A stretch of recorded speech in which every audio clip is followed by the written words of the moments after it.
mí. Capítulo 2. Nos vamos a encontrar con una explicación muy profunda, muy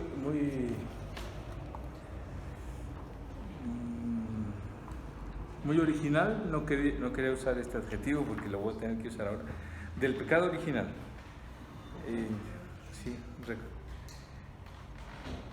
Es uno de los conocimientos más olvidados probablemente y como dice Pascal, uno de los más útiles del cristianismo. El pecado original, ¿sí? Como dice Pascal, entender la doctrina del pecado original es muy difícil, pero entender al hombre sin esta doctrina es más difícil. O sea, entendernos sin esta doctrina es complicadísimo. Porque, decíamos con Blas Pascal, entender al hombre, sí. Entender la doctrina del pecado original es muy difícil, pero entender al hombre sin esta doctrina es más difícil. O sea, entendernos sin la doctrina del pecado original es imposible. Sí, esta doctrina nos pone en la realidad humana. Recordemos el realismo bíblico del que habla Papa Benedicto XVI. Realista es el que vive de la palabra de Dios, dice el Papa. ¿Sí? Y pues sí, tantas cosas hermosas del hombre que se estropean tan fácilmente. ¿Por qué? Pues por el pecado original y todos los demás pecados que vienen después. Así que vamos a estudiar este capítulo 2, las causas del desconocimiento de Dios. Digámoslo así, por la creación Dios es lo más evidente que existe. Dios es la presencia, como se dice en la tradición bíblica, rabínica, cristiana también. Dios es la divina presencia. Y tenemos que preguntarnos, como San Anselmo, ¿por qué no veo al que está presente? ¿Por qué no veo al que está delante de mí? Al que me espera en todas las cosas que me rodean, al que está dentro de mí, por encima de mí, al que es mi fundamento. Bueno, pues vamos a ver las causas del desconocimiento de Dios. Y tenemos que ir al jardín del Edén. Recordemos, según el Génesis 2, Dios creó al hombre y lo puso en el Edén, lo puso en el paraíso. Aquí hay dos dones, la creación de lo que somos y el lugar que nos asigna gratuitamente Dios. Ahí se puede ver la naturaleza, lo que somos, y la gracia, el lugar que Dios nos asigna. No nos corresponde, Dios nos lo regala. El regalo es doble, lo que somos y el lugar en el que estamos. Un doble don, una doble gratuidad, un doble enriquecimiento. ¿Y qué pasa cuando se pierde el segundo? ¿Qué pasa cuando el hombre creado por Dios ya no está en el paraíso? Es lo que tenemos que ver. El jardín del Edén. El jardín del Edén, el paraíso perdido. Era necesario ante todo observar en estado puro a ese hombre viejo que ha de morir en nosotros, para que nazca el hombre nuevo. Es en efecto muy interesante considerar los cuervos en estado puro antes de estudiarlos en formas complejas. Y precisamente en el libro de Job el autor nos ha presentado las dificultades que encuentra el hombre pagano para existir verdaderamente ante la faz de Dios. Muy bien, pero el punto de vista por donde empieza Padre Bartolomé es vamos a observar, como nos hace la Biblia al inicio, en el capítulo 3 del Génesis, nos hace observar hombre viejo que está en cada uno, en estado puro, o sea, como este hombre creado por Dios, en la luz de Dios, cómo llegó a ser este hombre viejo, destinado a la muerte y sin esperanza. Entonces sí, perdón, seguimos. Sigo. Primero, el hombre se da cuenta de la fragilidad de su propia vida, que se agota progresivamente, que se dirige hacia el polvo, sin esperanza humana alguna, conocida en aquella época, de verdaderamente sobrevivir. Segundo, ya antes de la muerte, el hombre sufre a causa de la imposibilidad de una verdadera intimidad con Dios.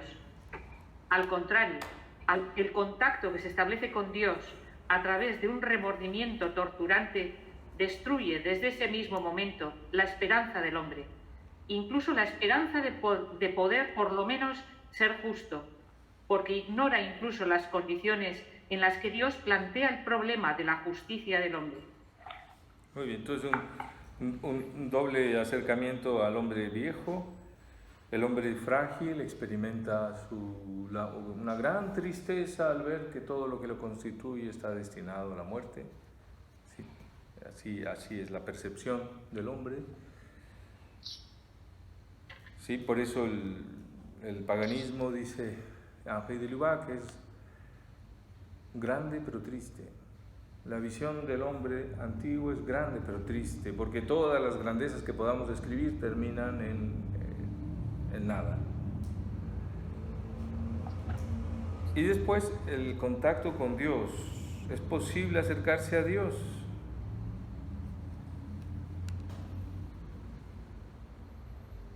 La religión da al hombre antiguo, fuera del ámbito de la escritura, la religión da paz. En parte sí, pero en parte la quita, porque el hombre se siente indigno de Dios. Y no hay posibilidad de hacer una religión razonable, digamos, y que se pueda dominar. Sí, uno sabe que tiene que orientarse hacia Dios, pero al mismo tiempo no se puede, ¿no? Sí.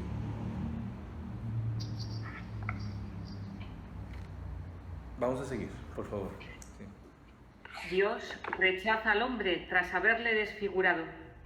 Es casi como Job se representaba su experiencia, y cómo no evocar a Adán y a Eva alejándose del jardín del Edén, al cual les impide acceder el ángel con su espada de fuego. En una palabra, el paraíso perdido. Por una parte, la pérdida de una vida que brota sin cesar de modo renovado, que iría floreciendo cada vez más, y que la vemos rota por una muerte precipitada. Y por otro lado, la pérdida de una unión íntima con Dios, la cual se asemeja a la de un niño con su padre. Esta doble pérdida del paraíso sitúa la vida humana en pleno drama. Es también en aquello que ocurrió en el paraíso terrenal donde vamos a descubrir el porqué de la pérdida de este paraíso y la explicación de la situación actual que oprime a Job. Muy bien. Perdemos la vida en la muerte y perdemos a Dios en la confusión. Esa es la pérdida del paraíso. ¿Sí? Adán se ve así. De momento, Barthélemy toma el punto de vista del hombre, el hombre que ha perdido esta luz inicial del estado original y sale del paraíso y se encuentra sin horizonte.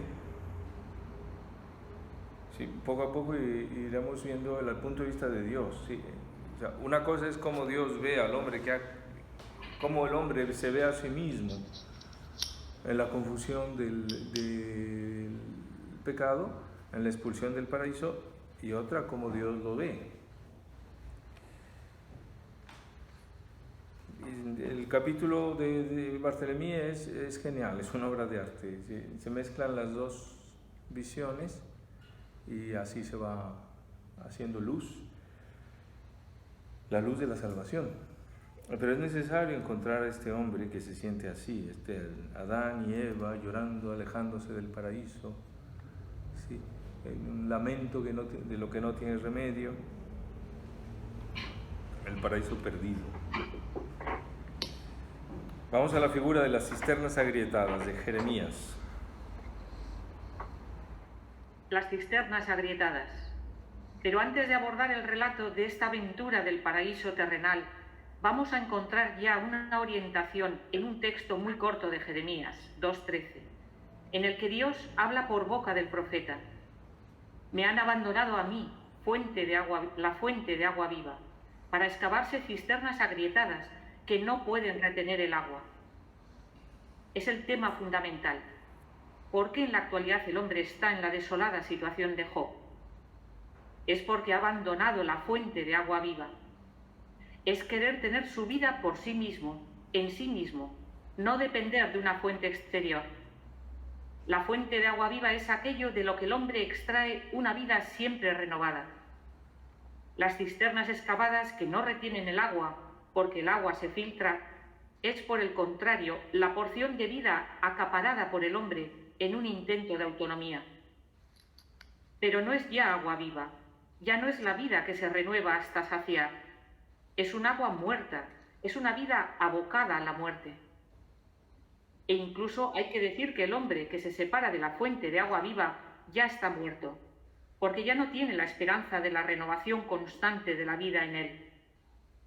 En la medida en que la muerte se definía por parte de los hebreos, no por el último instante de la vida física, sino por la pérdida de la esperanza, se denominan aguas muertas a las que ya están estancadas, cerradas, y que se filtran para ir a morir en la arena sin poder renovarse.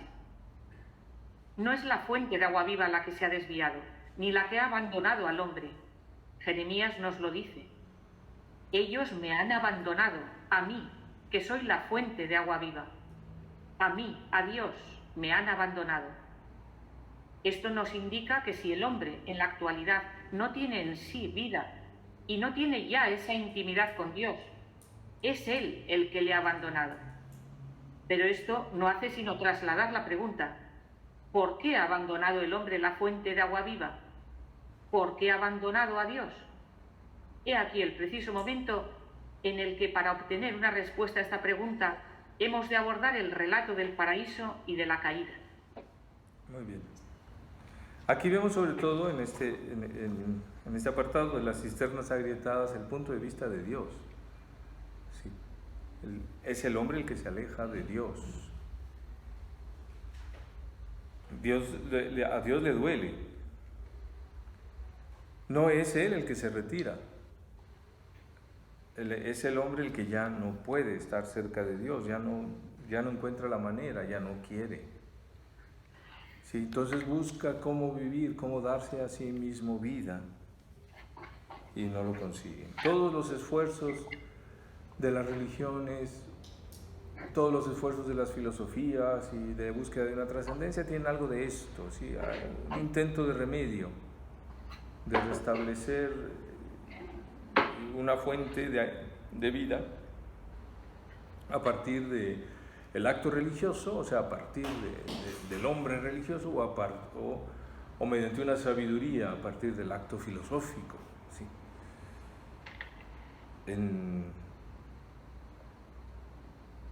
Pero en todas encontramos siempre un límite, y es el límite que aquí se ha descrito. No está el Dios vivo allí.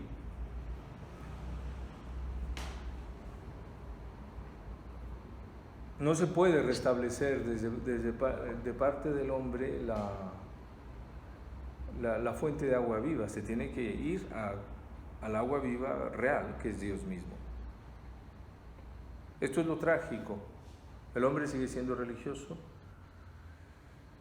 pero no da con Dios. ¿Sí? Se lo inventa de alguna manera. Esto que decimos parece una crítica a las religiones no cristianas, pero es que también es una crítica a nuestra religiosidad, que muchas veces tiene algo de esto. ¿Sí? No dar con Dios, aunque uno practique las costumbres cristianas y esa dificultad para vivir de fe, como dice San Pablo, ¿sí?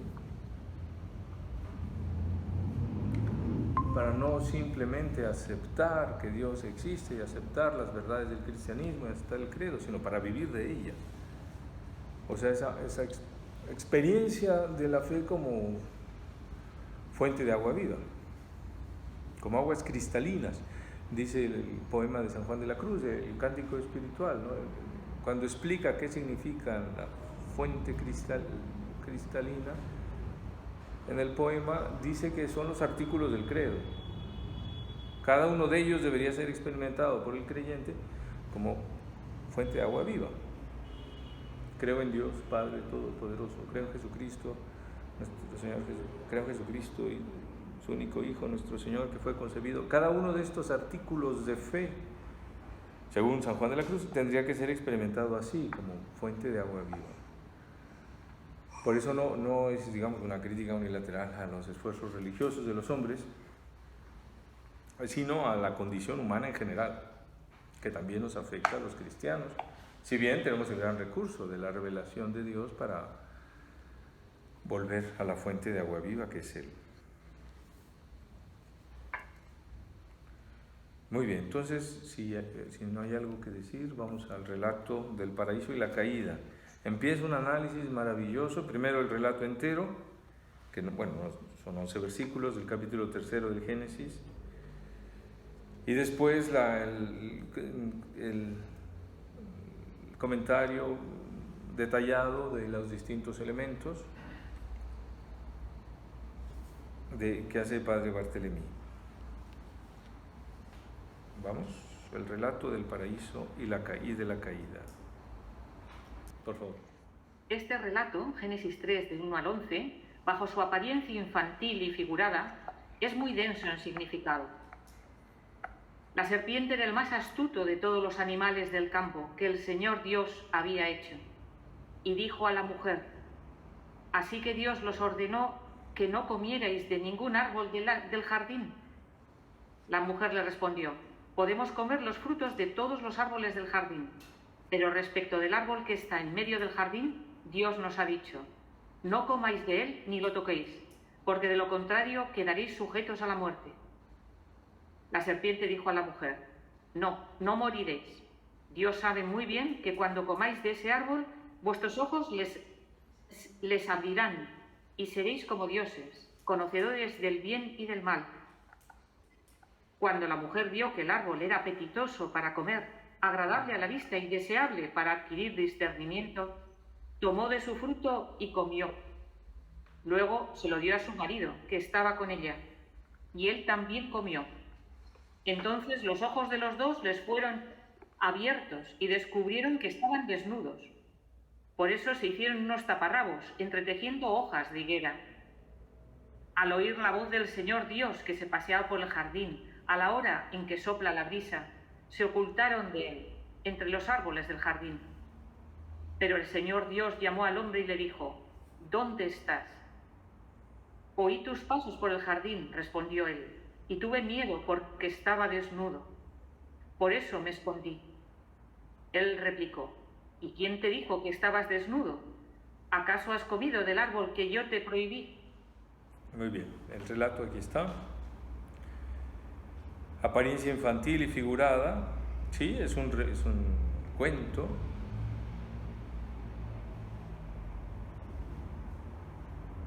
El Papa Juan Pablo II comentaba este relato diciendo que tiene un sabor mítico, sí, ciertamente.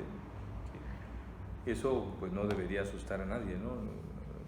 El mito es una forma literaria que aquí la Escritura incorpora, que el Espíritu Santo utiliza para expresar la revelación de Dios. ¿Sí? Que estos mitos, que este relato tenga fuentes babilónicas, bueno, puede ser, pero eso no es ninguna objeción para que el Espíritu Santo lo pueda utilizar en la Escritura, ¿sí? Para expresar las verdades divinas. Por eso los buenos lectores siempre se han fascinado por este relato, ¿sí? Antiguos y modernos. Los que dicen: no, esto es un cuentecillo babilónico, pues es una superficialidad, es una falta de... Vamos, lo dice un mal lector, para decirlo claro, ¿no? Un buen lector dice: Dios mío, aquí, ¿qué hay? ¿Qué hay en este cuento que es tan hondo?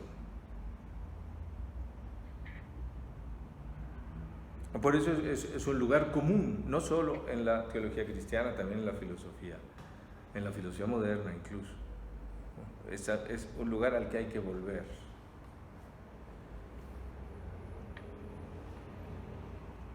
Pero nosotros encontramos aquí, justamente como decíamos, la revelación de Dios, como nos la transmite la Sagrada Escritura.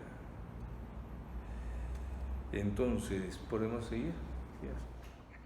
Este es el relato. Se constata una cosa inmediatamente. Aquí no hay nada que sea ininteligible. Está absolutamente claro en el plano de la apariencia externa de la historia. Puede uno preguntarse, ¿qué es el árbol?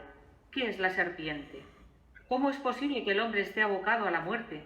¿Que la desnudez surja del hecho de comer? Estas son las preguntas que surgen en torno al relato. Pero el desarrollo del relato es sencillo. Sin embargo, parece adivinarse un misterio profundo tras todo esto. Como anécdota, la tomaríamos por un cuento infantil. En el plano de lo que aquí se juega, todo esto anuda las realidades fundamentales que constituyen la trama del destino del hombre.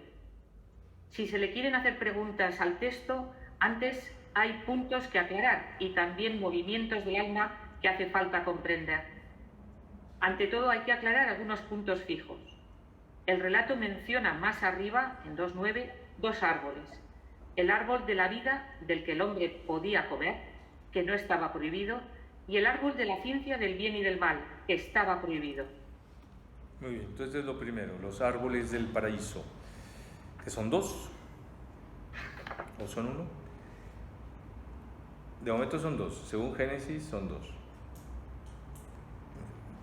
Leemos, por favor, o hay alguna cosa que preguntar, ¿sí? Se sigue bien, ¿no? Podemos empezar, el árbol de la vida. El árbol de la vida. Este árbol de la vida del que el hombre comía con normalidad es el que corresponde en el texto de Jeremías ya citado a la fuente de agua viva, es decir, esa alimentación renovada sin cesar en la vida comunicada por Dios. Dicho de otro modo, el árbol de la vida es para la vida profunda, para el perfeccionamiento total del hombre, lo que el alimento es para la vida física del hombre. Es una especie de cordón umbilical a través del cual el hombre se vincula a su Creador y de donde él saca sin cesar todo aquello de lo que tiene necesidad para crecer, renovarse y afirmarse como hombre. Muy bien. Una descripción magnífica, me parece, del árbol de la vida, esta del cordón umbilical. Es la comunicación con Dios que mantiene en el hombre la vida auténtica, la vida de relación con Dios. Sin relación con Dios, toda otra relación se vuelve complicada. Solo la relación con Dios, cuando es auténtica, sana las relaciones humanas. Sí, como dice Pierre Gant, por eso hoy se habla de relaciones tóxicas. Las relaciones se vuelven tóxicas cuando falta Dios, cuando la primera relación no es con Dios, cuando Dios no es el primer tú de cada uno de nosotros. Entonces el tú humano, pues siempre estamos ahí intentando amarlo, pero al mismo tiempo intentando dominarlo, y eso pues ya no es amor. En fin, si la vida humana es relación, esta vida es real, es realmente vida cuando la relación primera es con Dios, cuando existe este flujo de la vida de Dios a la vida del hombre que hace nueva siempre la existencia. Árbol de la vida, pero está el otro árbol. El árbol de la ciencia del bien y del mal. El árbol de la ciencia del bien y del mal es ya algo más misterioso. No puede tratarse de la experiencia del bien y del mal, porque el hombre tenía ya en sí, por la libertad, la posibilidad de hacer el bien y de hacer el mal. Por lo demás, no se le podía prohibir el experimentarlo. Todos los actos son o buenos o malos. Sin cesar, cualquier decisión de hacer, cualquier fidelidad a Dios, era una experiencia del bien. No se puede decir que el conocimiento del bien, en el sentido de experimentarlo, le estaba prohibido al hombre. Entonces, ¿de qué se trata? El árbol de la ciencia del bien y del mal designa, creo yo, la posibilidad de fijar uno mismo lo que es bueno y lo que es malo. Esto es, convertirse en el fundamento de su propia conciencia moral. El hombre sufre al no poder unificar dos escalas de valores. Por una parte tiene impulsos que le hacen ver muchas cosas con la apariencia de lo dulce y lo amargo, de lo suculento y lo nauseabundo. Pero esta escala no llega a cubrir la otra, que es la escala bien-mal, alto-bajo, si es posible decirlo así. Las dos escalas no coinciden. El hombre querría siempre hacer de la escala de sus deseos la escala de sus valores. Y el hombre está siempre sufriendo al darse cuenta de que el bien puede parecérsele como algo amargo y que el mal puede parecérsele suculento. Bueno, nos detenemos aquí un momento. Se han dicho ya varias cosas muy importantes.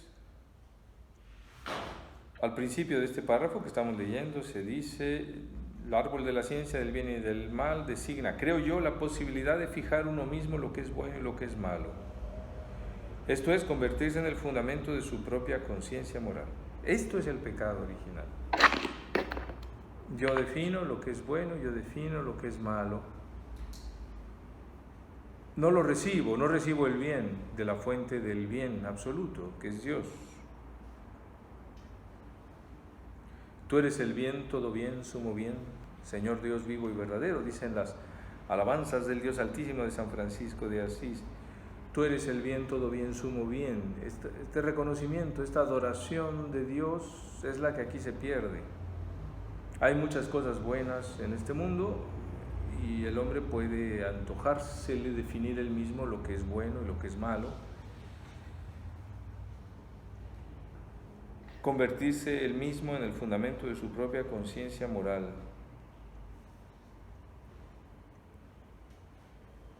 En la nota 26 hay una explicación secundaria, es más bien simpática, ¿sí? La interpretación de Pedro Abelardo, el genial filósofo del siglo XII, paisano de padre Barthelemy, ¿verdad? Mi coparroquiano del país del vino del Muscadet, porque es lo que la explicación de Abelardo tiene que ver con el vino, con el redescubrimiento del vino por parte de Noé con cierta consecuencia, sí, se emborrachó. En fin, esto se puede leer, es una anécdota más bien graciosa. No nos detenemos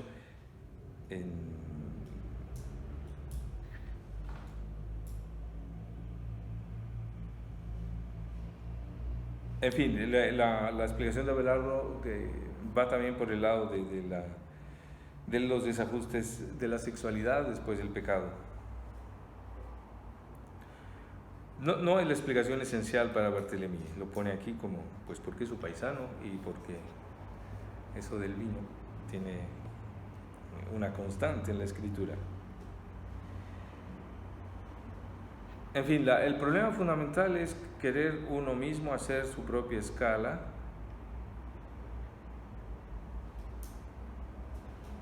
querer llamar bueno a lo que es, a lo que no lo es, y cuando el bien se presenta como difícil, tal vez llamarle mal, engañándose a sí mismo. Siempre hay un autoengaño en el pecado. Siempre hay una mentira de la que uno se convence. Es una mentira muy rápida. No es que uno haga una operación lógica para mentirse y convencerse. No, es demasiado inmediata para que nos demos cuenta, pero siempre hay un autoengaño y por eso nadie peca sin llamar bien a lo que está mal. Nadie dice voy a hacer el mal y ya. Primero lo etiqueta de bien. Sí. Sí, Irene. Claro, la duda que me surge es como que en pecados grandes me parece como más, es como que se ve más, pero en los pecados pequeños, ¿cómo se ve esto? En los pecados pequeños. O sea, claro, yo entiendo que hay gente que quiere hacer algo como muy malo y justifica. Pero en los pequeños, ¿cómo nos entra esto? Pues igual, o sea, engañándose, dándose uno excusas para sus pequeñas envidias o sus, sí, justificándose para su desconfianza en Dios. Sí. Uno peca, por ejemplo, contra la esperanza, pues, con mucha facilidad, o sea, desconfía de Dios. Se pone demasiado nervioso con facilidad, todos, bueno, creo, ¿no?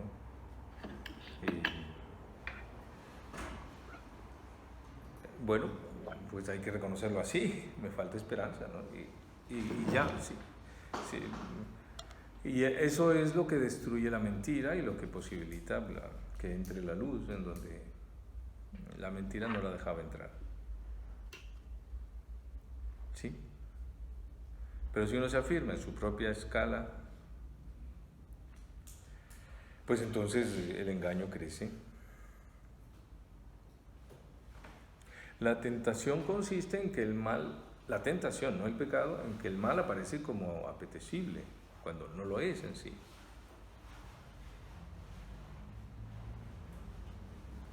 La conciencia moral es suficientemente lúcida para saber que eso que se presenta como apetecible en realidad es malo y hay que evitarlo. El engaño, el pecado, consistiría en aceptar, en llamar bueno lo que no lo es. No sé si... Sí, o sea, creo que lo entiendo, pero sí como que me faltaba que en los pecados más grandes los veo más fácil, o en la pereza o así, pero en otro tipo de pecados más retorcidillos como que no sabía muy bien. Ya, los pecados. Sí. Hay pecados redondos, ¿no? Dice Adrián von Speyer, sí, con una pelota roja en medio de una habitación, pues sí, se ve, uno no lo va a negar. Sí. Y hay otros que no, que uno no sabe, siente cierto desorden, sí, no, sí, no lo podemos dilucidar del todo, es verdad. Y bueno, hay que tener paciencia, uno sabe que hay ese desorden y pide orden a Dios, como nos enseña San Ignacio, que todas mis intenciones, acciones y operaciones estén encaminadas, estén ordenadas únicamente al mayor servicio y alabanza de tu divina majestad. O sea, que todo lo nuestro sea para gloria de Dios, no lo podemos dar por supuesto, lo tenemos que pedir.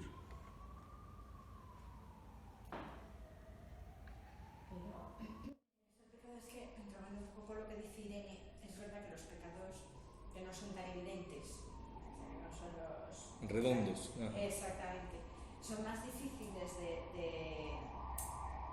descubrirlos o de autoengañarte porque no es que te quieras autoengañar, es que a lo mejor no los conoces, ¿no? Porque al fin y al cabo muchas veces el pecado es falta de sabiduría, falta de conocimiento.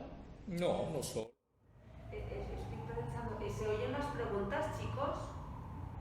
Sí se oye la pregunta, están preguntando sobre la dificultad de identificar los pecados más así menos claros.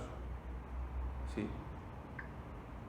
Entonces, Dios ha dado a cada persona conciencia de lo que es el bien y el mal. Sí, Dios nos ha dado la conciencia del bien y el mal, sí. Entonces, si hay estos otros pecados que no son tan evidentes, pues a lo mejor no es un autoengaño, es desconocimiento, falta de sabiduría, falta de, no sé. Socratismo se llama eso en moral. ¿Sí? Sócrates decía que nadie peca, que todo es ignorancia y por eso cometemos el mal. En la Biblia no tiene tan buena opinión de los hombres, siempre dice que no, somos malillos. Sí. Santo Tomás dice que el pecado original nos dejó 4 heridas. Una en la inteligencia y somos ignorantes, otra en la voluntad y somos maliciosos. Ya estamos inclinadillos al bien, pero también al mal. Otro en el apetito irascible, o sea, en la valentía de vivir y somos cobardillos, y otro en la gestión de los bienes placenteros y somos en la concupiscencia. ¿Sí? O sea, estamos heridos por todos lados. ¿Sí?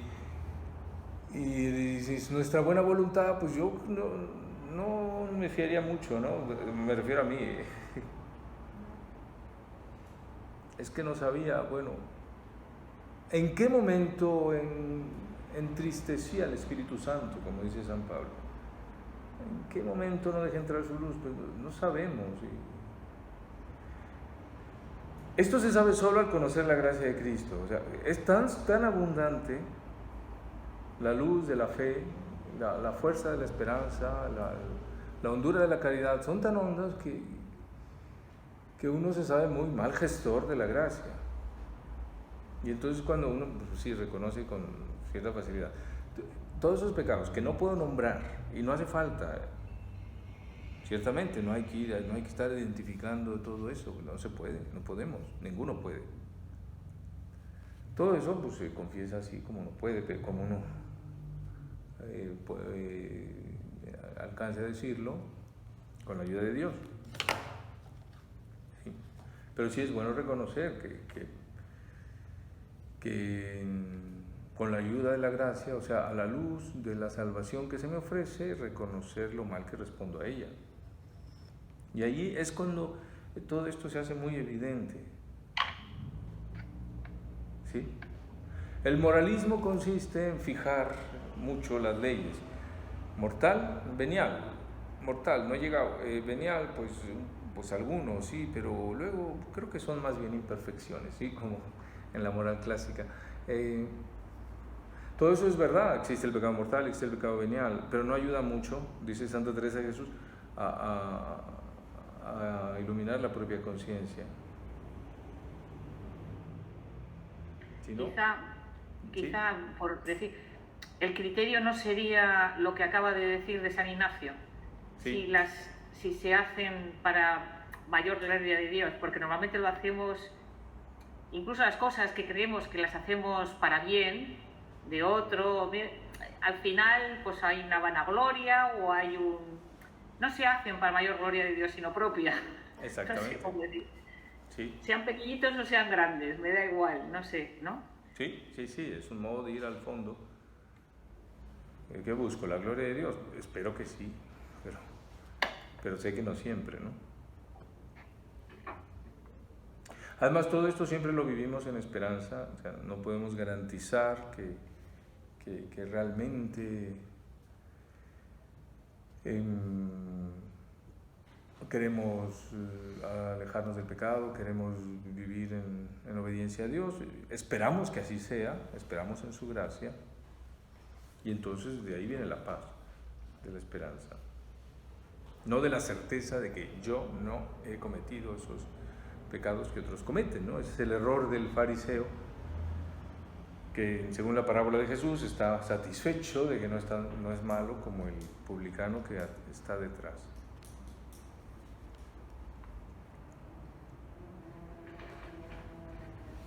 Bueno, entonces estamos en la página 41, en la línea sexta me parece.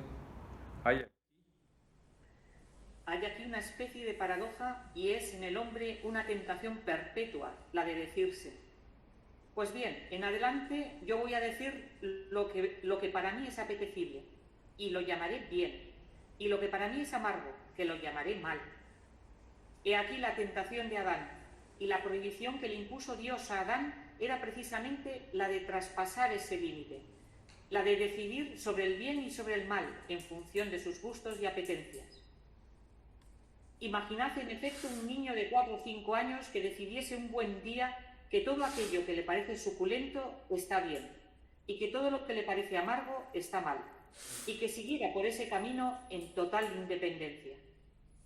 Este niño dejaría de culminar muchísimas etapas, y muchos cambios no llegarían nunca. El niño, en efecto, percibe sus valores de modo exclusivamente instintivo.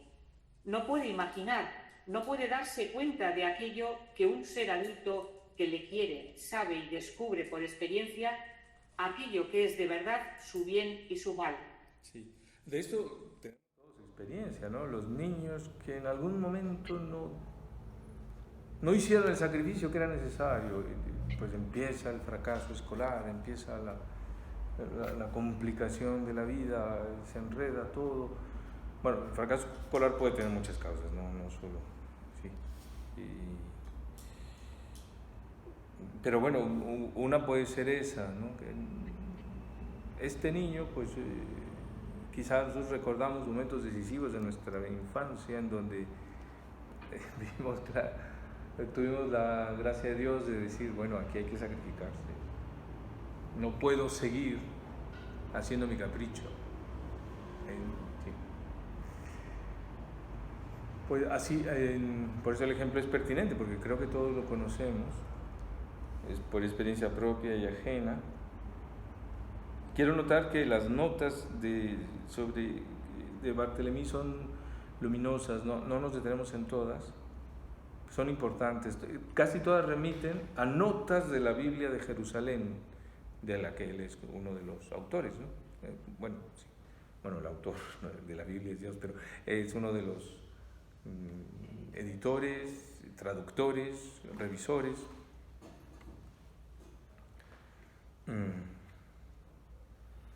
Bueno, entonces, por favor, seguimos. Y el hombre, y el hombre, apenas nacido en las manos de Dios, estaba en una situación análoga. Hacer el mal no es una cosa dramática, mientras que el hombre conserve la conciencia despierta por medio de la cual se juzga. El pecador que conserva en sí mismo la conciencia, aunque sea como una disonancia chirriante, por la que él mismo sufre en su interior más profundo, sin poder, sin embargo, decidirse a callarla, este tal no ha comido del fruto. ¿Se entiende? Eso es importante. La desgracia no está en pecar, sino en no reconocerlo. ¿Sí? Porque el que lo reconoce, aquel a quien el pecado no mata la conciencia, no rompe la relación con Dios. Conserva lo que San Ignacio llama la primera manera de humildad, que es reconocer los mandamientos. Y por eso el pecado no lo destruye, como destruye en cambio al que se justifica, entonces sí, la conciencia se oscurece.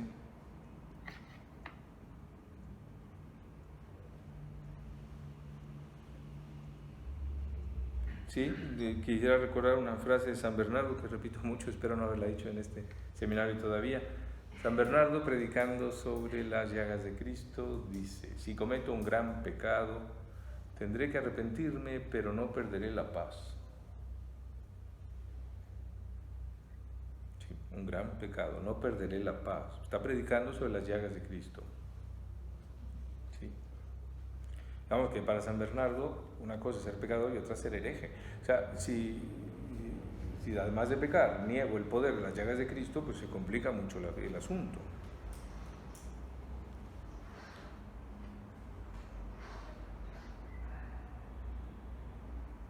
Bueno, seguimos, por favor. Por el contrario, San Pablo, en la epístola a los romanos, habla de aquellos que no solamente hacen el mal, sino que están de acuerdo con aquellos que lo hacen. Este matiz que va del no solamente hasta el sino parece a primera vista sorprendente. Podría decirse, estar de acuerdo con los que hacen el mal es menos grave que hacerlo. No, es más grave, porque el hombre que hace el mal puede no estar de acuerdo con él mismo, pero a partir del momento en que está de acuerdo con él mismo y con los demás que lo hacen, ha adormecido su conciencia, ha comido del fruto del árbol. Y el pecado contra el espíritu no es eso. No solamente no obedecer al espíritu, sino esforzarse en hacerle callar. He aquí el camino que Dios le había prohibido al hombre. Ciertamente, Dios sabe que el hombre dará bandazos de cuando en cuando. Aunque esté en manos de Dios, este ser libre tenderá a ir por su lado. Pero que no coma del árbol que permite decidir uno mismo lo que está bien y lo que está mal, perdiendo así la conciencia de la llamada divina que le fija a él su bien y su mal, más allá de sus propios deseos. Muy bien, pues este es el árbol de la ciencia del bien y del mal. Esto es lo que corrompe, este es el árbol del fruto del pecado original. Y Padre Barthélemy lo interpreta así, como la primero tentación y después el pecado de querer fijar cada uno por sí mismo lo que está bien y lo que está mal. O sea, cada uno convertirse en fuente de vida para sí mismo, en lugar de recibirla de el que es el bien, todo bien, sumo bien.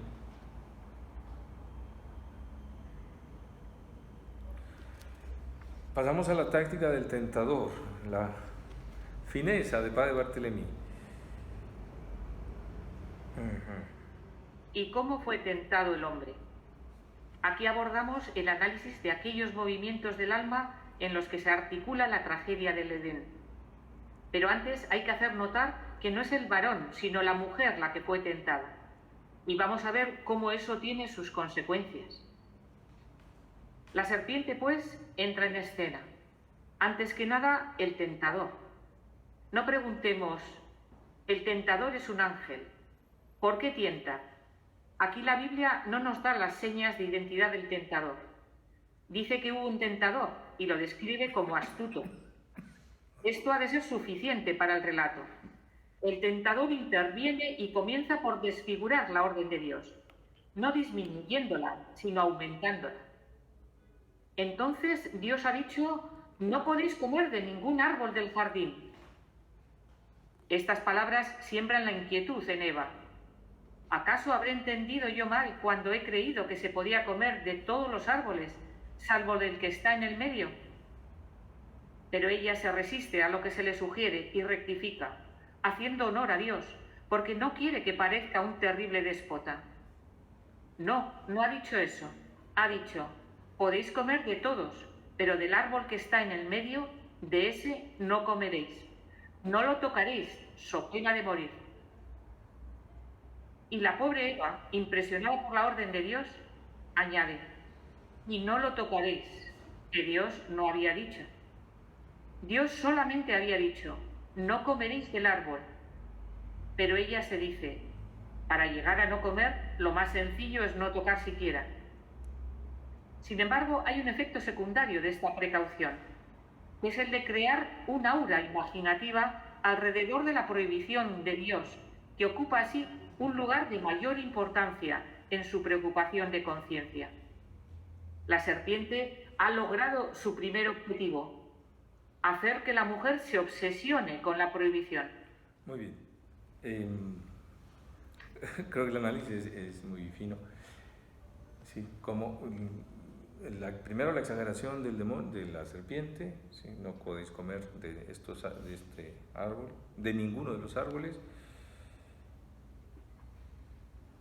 Eva le dice que no es así y sin embargo consigue algo, ¿verdad? Que Eva se exprese respecto de la prohibición en modo exagerado. La obediencia a Dios es sencilla, no es así en principio es sencilla. La prohibición de Dios es, pues por ahí no, pues ya está, por ahí no. Pero si eso se reviste de una obra imaginativa, de qué habrá detrás, entonces empieza un miedo a caer, una obsesión, sí, que propicia la caída. Sí, en una nota se explica que la imagen de la serpiente tal vez significa burla, la lengua bífida que sale así de la boca de una serpiente y mueve las dos puntas de la lengua. En la literatura antigua oriental significa eso, burlarse de, reírse, los graciosillos, que dicen, mira, esta tonta ya cayó en el pecado, ¿sí? Por eso el enredo, la táctica, analizar la táctica es necesario, la táctica de la tentación. Primero la exageración, la mujer se defiende, pero en la defensa cae en una exageración. En vez de repetir simplemente el mandato de Dios, lo exagera, y así empieza una relación distinta con el mandato. El mandato que hasta entonces era aproblemático, ahora tiene un toquecillo extraño, de modo que aunque Eva haya rechazado en primer lugar lo que dice la serpiente, algo de lo que ha dicho le queda. ¿Seguimos, por favor? A continuación, ella va a aludir al motivo de la prohibición. Eva había reproducido la palabra de Dios: no comeréis de él bajo pena de muerte. La serpiente, por su parte, seguidamente rectifica, es decir, tergiversa. ¿Qué va? No moriréis, sino que Dios sabe que el día en que comáis del árbol, vuestros ojos serán abiertos y seréis como dioses, árbitros del bien y del mal. Eva queda muy impresionada. ¿Qué quiere decir eso? Yo había creído que Dios me protegía, ya que comer de ese árbol podría ser mortal para mí. Yo creía que Dios, como un padre, en relación con su hijo que no tiene aún inteligencia suficiente para no tocar la sartén en cuanto la ve, me ha dicho: no lo toques, porque eso sería tu muerte. Y he aquí que esta serpiente me da a entender que quizás Dios es, tal como él lo piensa, un déspota celoso de su autoridad, que no quiere en absoluto que ningún otro llegue a tener esa clarividencia, esa posibilidad de decidir lo que está bien y lo que está mal, lo que constituye su privilegio. Quiere estar solo en su trono y no acepta dar vida a criaturas nada más que con la condición de que ellas permanezcan por debajo de él. Pero que una de ellas descubra el camino y la puerta que le convertirá en un dios, eso es lo que Dios no quiere. Dios lo sabe, lo teme y cierra el acceso a la divinidad, como barba azul la puerta de la habitación a sus 7 esposas. Bueno, muy bien. O sea, el objeto de la tentación es este: desconfiar del mandato de Dios, lo que era un mandato dado por el amor de Dios, lo que había sido recibido así, como una protección amorosa de Dios, ahora se convierte en objeto de sospecha.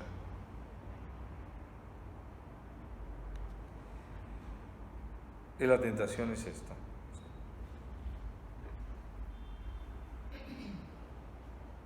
Esto suena y resuena, ¿verdad?, en la historia de la humanidad, en la larga historia del pecado que llega hasta nosotros, la desconfianza en Dios, la deformación de la imagen de Dios. Sí, atraviesa toda la escritura y llega hasta nosotros. No empezó con Nietzsche o con estos que necesitan la muerte de Dios, no, empezó mucho antes.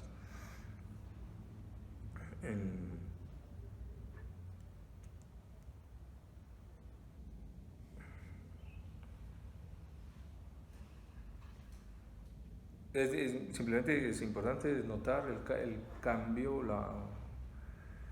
la pérdida que puede haber si Eva cede a esta tentación, la ruptura de la relación con Dios basada en la confianza, y una confianza que es ya amor, que necesita amor para seguir siendo confianza, y la nueva imagen de Dios que surge cuando se acepta que sí, que en Dios no se puede confiar, que es muy poderoso, pero no sabemos qué idea tiene detrás.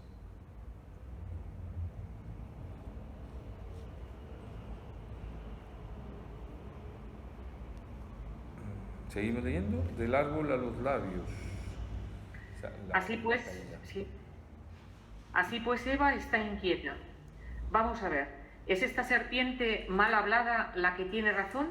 ¿O es que no tenía yo razón pensando que en realidad Dios quiere mi bien y quiere protegerme de los peligros de la muerte que llevo en mí misma? En su alma ha entrado la duda.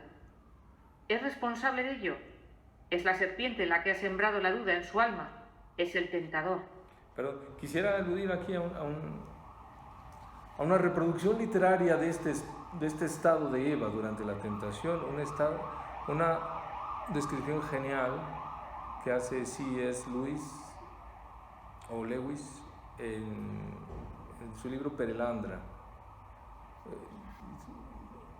Se imagina y consigue Lewis hacer una imagen literaria de un hombre y una mujer sin pecado original. y la presencia de un tentador que empieza a intentar inducir esta desconfianza en Dios, y cómo esta mujer no puede pensar mal de Dios, no puede, es imposible, no en principio. Sí. En fin, es una genialidad literaria. Según Lewis, el mejor de sus libros, junto con Mientras no tengamos rostro. Que es un poco más difícil que Perelandra. Perelandra es una joya de imaginación teológica. En fin, para hacernos esta idea del estado en que queda Eva cuando ha llegado a pensar en la duda. ¿Ya pecó? No. Está en la tentación. Esta es la tentación. Recordemos, la palabra tentatio significa prueba en latín. La palabra correspondiente en griego también. El Señor mismo fue tentado,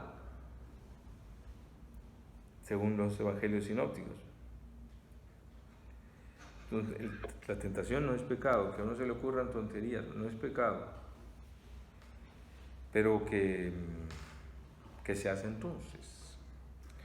¿Seguimos? Pero veamos lo que sigue. Entonces la mujer se dio cuenta. ¿Por qué solamente entonces? Porque es el resultado de la tentación. Entonces la mujer se dio cuenta de que el árbol era apetitoso y agradable a la vista y de gran valor para quien busca la sabiduría. Entra en juego su imaginación y le da al árbol, objeto de esa ambigua prohibición, una apariencia extrañamente atractiva. ¿Acaso el árbol será en verdad el que nos convierte en dioses? Y así se convierte en algo muy atractivo, una vez que dicha explicación ha sido inducida como algo posible en el espíritu de Eva. Y entonces nace ese vértigo de la imaginación, que ya no sabe en qué valores se asienta, que ya no sabe si se trata de liberarse de un Dios celoso y déspota o, al contrario, de seguir las consignas de un padre previsor respecto de un hijo aturdido. En ese momento la imaginación no tiene raíces. Ese vértigo también hace que ella caiga, como el vértigo hace caer. Sin vértigo no se caería. Con el vértigo las piernas se vuelven como de algodón. Sí, las piernas de su voluntad se han hecho de algodón. Y ha cogido una fruta, le ha hincado el diente. Le ha hincado el diente. Aquí se recuerda uno a Chester, usa esa expresión y añade, si se puede hablar así de una dama. Bueno, pues hay que hablarlo así de la madre Eva, porque lo dice el Génesis. Sí, el vértigo, la pérdida de la imaginación se desarraiga, pierde el contacto con lo real, la evidencia de Dios se oscurece, empieza la posibilidad de un mundo ficticio, y ahí es donde es posible la caída, y ella cae. Bueno, ¿seguimos? Desde el momento en el que le ha hincado el diente, ha pensado que tenía un marido, y enseguida se la ha pasado a su marido, para no estar sola en este trance. Se decía, ¿qué es lo que va a pasar? Inmediatamente un escalofrío al hacer el gesto, en el momento en el que ella se da cuenta de que el gesto se le escapa de las manos. Más vale que mi marido esté en el ajo, también él. Que muramos juntos, que juntos seamos Dios, que sea lo que sea, pero para los dos. El marido no habría nunca tenido la idea de comer del árbol. Es muy poco imaginativo, ni siquiera se ha dado cuenta de que la serpiente está haciendo cavilar a la mujer, aunque esté a su lado. Muy bien, aquí sí. El papel del hombre, sí, como un poco soso, ¿no? No sé, o cual helado, no se da cuenta de que aquello puede ir muy mal, ¿no? Sí. Adrián Fonsberg dice lo mismo, el problema de Adán es que no detuvo a Eva, pues era su misión. Sí, no, esto no, pues, Dios no lo quiere, no, en lugar de eso, pues se deja llevar. Así que si la iniciativa fue de Eva, no es la única culpable. Muy bien. Así, como resultado de una sola iniciativa, los dos han comido. Admiremos la sutileza del relato. También él probó. Entonces los ojos les fueron abiertos a los dos. He aquí el nuevo conocimiento, el que la serpiente había profetizado. Seréis como dioses que pueden discernir el bien del mal. Por el conocimiento se entra en la divinidad. Entonces sus ojos les fueron abiertos y se dieron cuenta, tras esta pequeña caída, que estaban desnudos.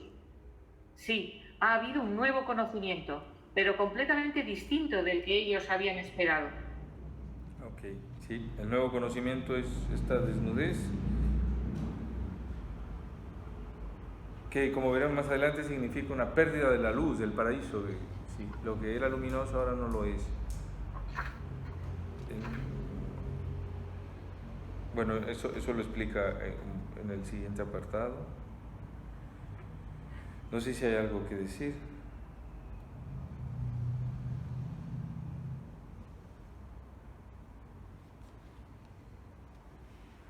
¿En qué consiste el pecado? Es lo que trata en este apartado con el título responsable. ¿En dónde está la falta? ¿Por qué era tan grave transgredir el mandato de no comer de ese árbol, del fruto de ese árbol? Vamos a verlo. Antes de ver cuáles han sido las consecuencias de la caída, tratemos de aclarar un poco las verdaderas responsabilidades de la caída. En efecto, ¿cómo considerar a Eva, tentada, responsable de la duda que se introduce en su imaginación, o como responsable del hecho de que, obsesionada por esa duda y vacilante en su voluntad, sea como atraída vertiginosamente por la fruta y coma? ¿Dónde colocar la responsabilidad? No hay que situarla, creo, ni en el momento en el que Eva ha dudado, ni en el que ella ha llevado a cabo la acción, sino cuando ella se ha abierto a la fascinación de la duda, cuando la ha acariciado. Fue entonces cuando ella se hizo responsable, en el momento en el que empezó a entretenerse con gusto en dicha posibilidad, en esa duda que se relacionaba con los motivos de la prohibición divina, cuando dejó que su espíritu jugueteara en torno a la posibilidad que le presentaba la serpiente. No es el hecho de haber escuchado, no es el hecho de haber actuado, es el hecho de haber prestado oídos, de haber dejado dar vueltas y vueltas dentro de ella a esta posibilidad, de haber como olvidado en ese momento toda su experiencia diaria del comportamiento de Dios en relación con sus vidas, del comportamiento de Dios sobre la creación, de haber preferido, en fin, la posibilidad más improbable, pero al mismo tiempo la más terrible, que ella fuera el juguete de Dios. Muy bien.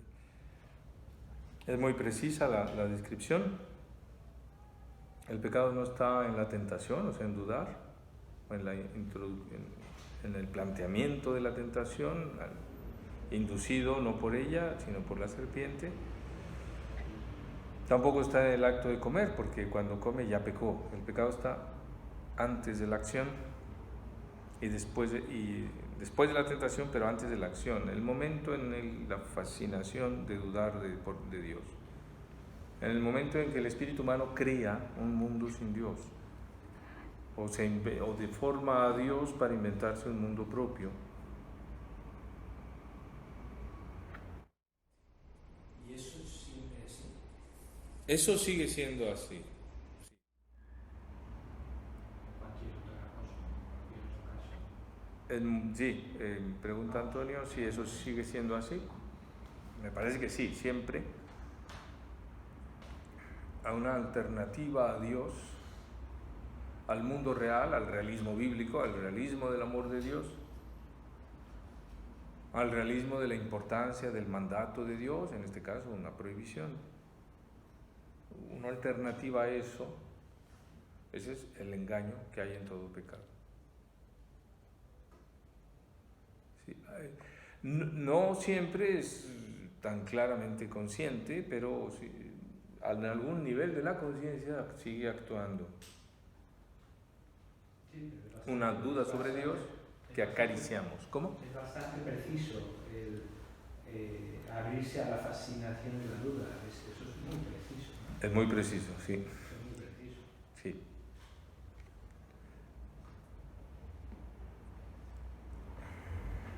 Entonces, en realidad, el pecado no es la desobediencia. Yo no lo entiendo muy bien. También he de añadir que del todo esto no lo entiendo. Sí, no es tan fácil, sí. El pecado no es la desobediencia, o sea, no es el acto de desobediencia, es la falta de amor por la que se desobedece. O de confianza. Es la falta de esa confianza que requiere amor para seguir confiando. ¿Sí? O la falta de amor que exige confianza, como lo quieras ver. La fe o el amor que va primero, pues se implican recíprocamente en todo amor, ¿no? Uno se fía del que ama. Sí. Y acariciar la duda es el pecado. Porque en ese momento el espíritu humano deja de recibir su propia luz del Espíritu de Dios. Deja de recibir la vida, el agua de la vida ya no viene de Dios, sino se cierra esa comunicación y se intenta producir vida de otra manera, con la autorreflexión. Sí.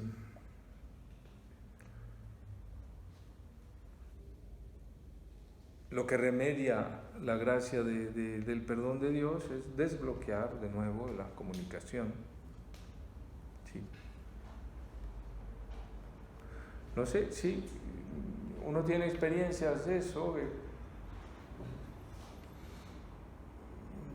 puede uno estar en paz, en la paz de Dios, hacer oración, llevarse bien con los demás o intentar llevarse bien, ¿sí?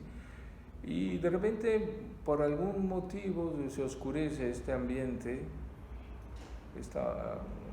Dios no es mi enemigo, no me impone cargas imposibles. Eso lo hacen los escribas, ¿no? Según Jesús, ¿no? Ponen cargas imposibles. O sea, los sacerdotes tenemos que tener cuidado, no inventarnos opresiones de la gente, ¿sí? Porque puede ocurrir que una mala formación te haga concebir así a Dios.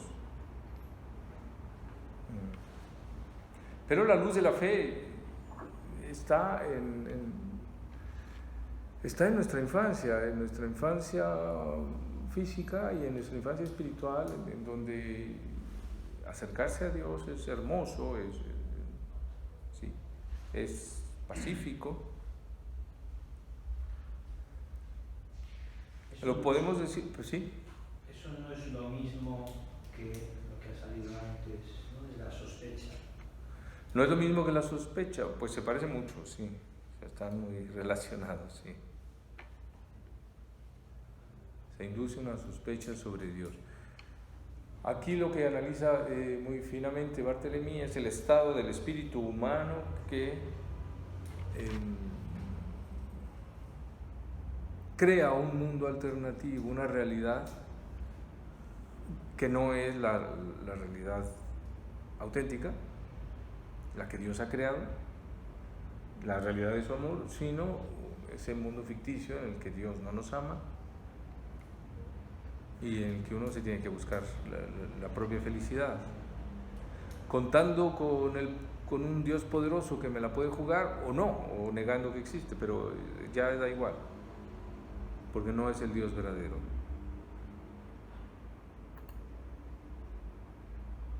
Sí. La alternativa es conocer a Dios, ¿no? O sea, la alternativa a esa tentación es conocer, ¿no? De conocer más a Dios,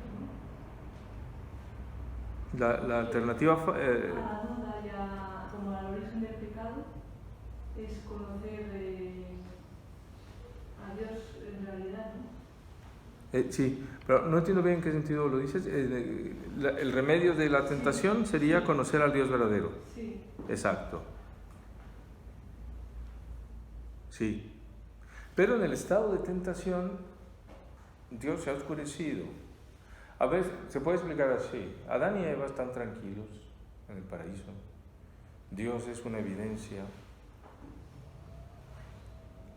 Dios bendice, Dios da todo. la relación con Dios no es problemática, obedecerle es lo más natural, lo más espontáneo. No entra en la cabeza desobedecer a Dios. Pero en el estado de tentación, que no es todavía pecado, esa evidencia se oscurece. Ahora tienen al Dios que ha dicho unas cosas y al Dios que describe la serpiente. ¿Qué puede hacer Eva? ¿Darle la razón al primer Dios, al Dios que dice que los quiere? En este estado no puede darle la razón porque sería admitir la alternativa. La única posibilidad es negar la alternativa. No hay alternativas a Dios. No existe el Dios que creó todas las cosas y el Dios que describe la serpiente. No. No sé si me explico. No se trata de conocer más a Dios y refutar a la serpiente. No, porque dialogar con la serpiente es enredarse. Es el padre de la mentira. Y como dice Bernanos, el demonio es un gran lógico, te enreda muy bien. ¿Sí? La única posibilidad es decir, esto no. Simplemente no, en absoluto. Y permanecer en el Dios verdadero, en el Dios que se ha conocido. Todo ese...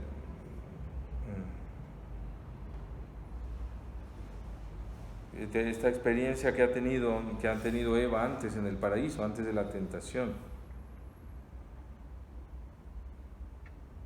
Sí, por eso describe Bartolomé, haber como olvidado en ese momento toda su experiencia diaria del comportamiento de Dios en relación con sus vidas.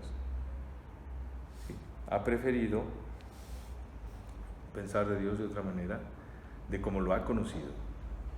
Dios sabía que cada día, o sea, que Eva iba a comer fruto. Sí. Estaba ahí diciendo, a ver cuándo lo hace. Bueno. Sí, Dios sabía, claro.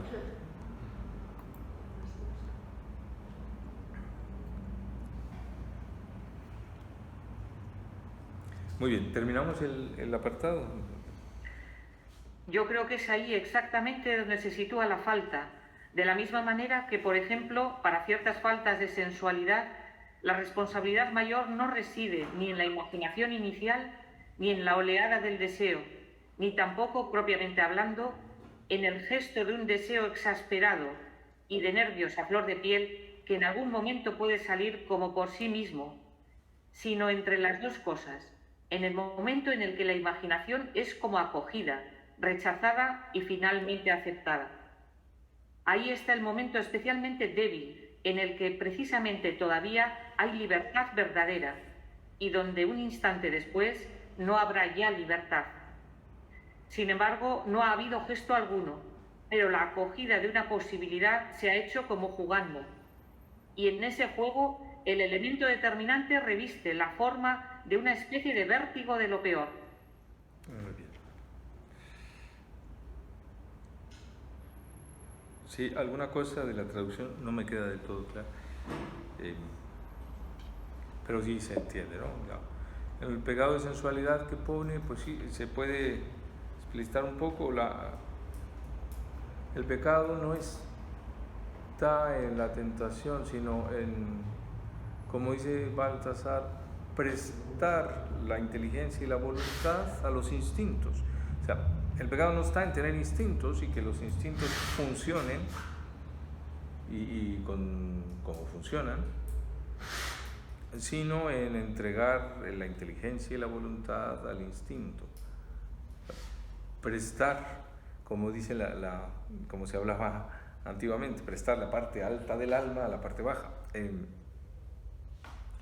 lugar de pues, dejar pasar, no dar crédito a la fuerza del instinto que lleva por sí mismo por donde lleva. Entonces el hombre domina, tiene todavía libertad, pero si entrega su inteligencia, su voluntad, donde reside la libertad, a la fuerza del instinto, entonces la pierde la libertad.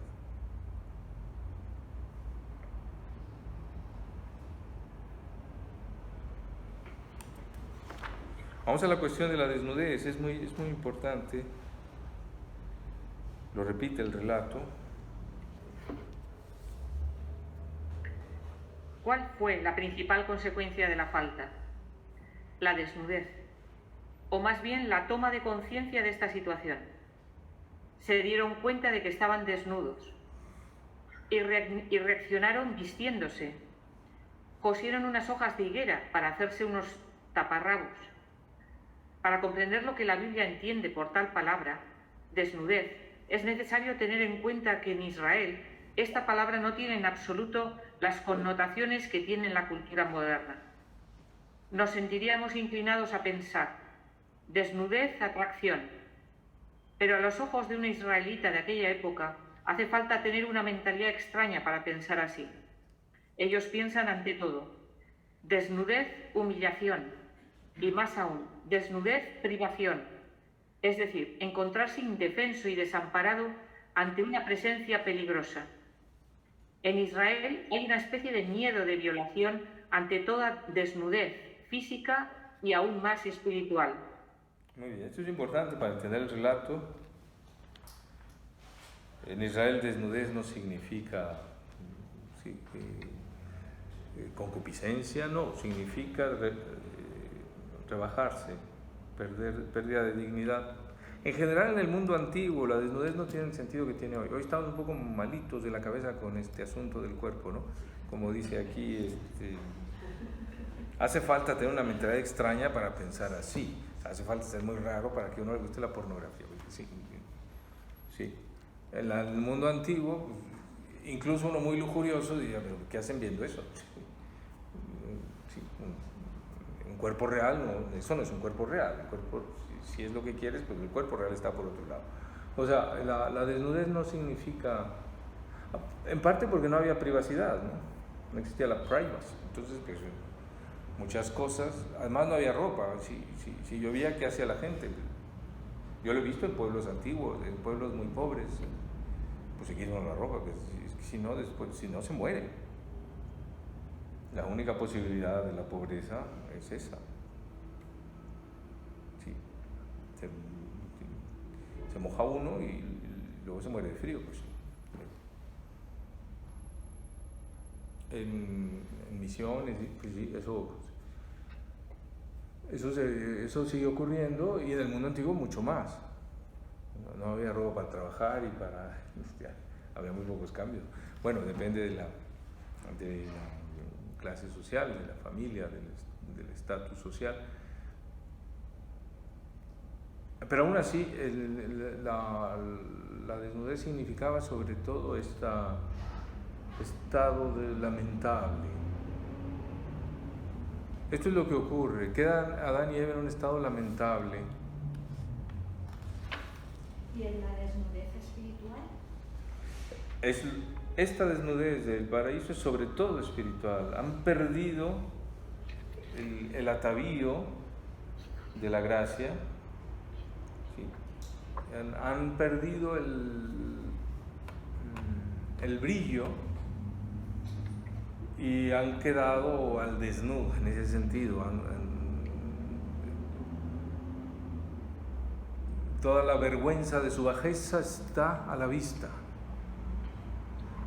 Que repito, es más espiritual que física, también física, pero es más espiritual que física. Sí. De ahí vendrá la necesidad de coserse hojas de parra y todo eso y revestirse en modo falso. Sí. Sí, los padres de la Iglesia en general interpretan la desnudez como la pérdida del vestido de la gracia. Sí, entonces por eso Dios les hace túnicas de animales, túnicas pellíceas, dice San Ignacio, que le cose ahí pieles de animales, con lo cual indica que se han rebajado un poco al nivel animal, ¿no? Y por terminar esta teología del vestido, como dice Eric Peterson, en el bautismo recibimos la vestidura blanca. la auténtica vestidura ante Dios. Entonces habría que entender la desnudez así, no simplemente como pues ya no, antes no se daban cuenta, ahora se dan cuenta de que están desnudos. ¿Qué significa eso? Que no tienen que ponerse. Sí, pero antes no se daban cuenta, no lo necesitaban, o sea, estaban ataviados de un brillo, sí. La figura humana irradiaba la imagen de Dios que ellos son, que ellos, como han sido creados realmente. Ahora no se irradia. Sí.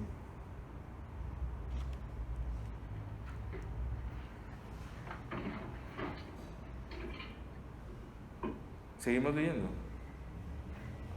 El hombre es un ser que pretende componerse, más que propiamente. Perdón, Isier. No, es un segundo y es colateral. Y ahí está el gran lío de la Capilla Sixtina. El gran lío de la Capilla Sixtina, bueno, sí. Bueno, que es de una época, porque sí. No, con este asunto el cristianismo antiguo no era tan puritano, nada, en la Edad Media tampoco. Sí. El puritanismo empieza así, fuerte en el siglo XVII. Sí, el miedo al cuerpo, sí, la literatura medieval, por ejemplo, los cuentos de Canterbury, de Chaucer, pues son muy, pues hoy diríamos muy verdes, ¿no? Sí, bueno, pues es literatura de todo el mundo. En cambio, en el siglo XVII, bueno, ya en el XVIII, si un compositor como Mozart, que vive en el norte de Europa, quiere hacer una ópera muy sensual, la tiene que poner en Sevilla o en Nápoles, porque eso pasa allá abajo, en el sur, donde son muy pasionales, ¿no? Las bodas de Fígaro, Sevilla, Così fan tutte en Nápoles. Hay que ver cómo son allá. Sí, ese puritanismo de no poder dejar de expresar esas cosas, pero ponerlas lejos, no existe antes. Sí, está, no conozco, sí sé esto que se atribuye a este papa, que era Julio II. Pero bueno, es que en el mundo antiguo no había tanta problemática con esto.